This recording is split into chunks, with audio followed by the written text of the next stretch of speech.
सुभद्रा जगन्नाथ मोहिते. जोरात बोला जरा. सुभद्रा जगन्नाथ मोहिते.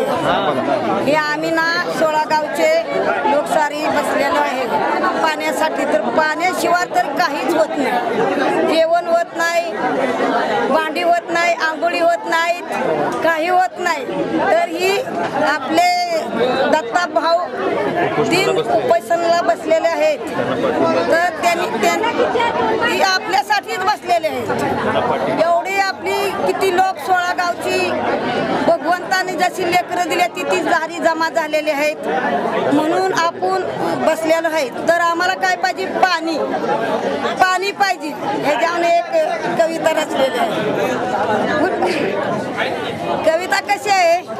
हजार आम्ही लेकरे तू साऱ्यांचा पिता नेहमीने तुझे नमितो गातो तुझ्या गुणाच्या कथा. म्हणजे ही लेकरं सारी भगवंताची जमलेली आहे. ह्याच्यासाठी आम्हाला पाणी पाहिजे. पाणी ही युक्त जाय, प्याला पाणी, आंघोळीला पाणी. कशाला पाण्याशिवाय काहीच माणूस जगत नाही. शेतीला पाणी पाहिजे.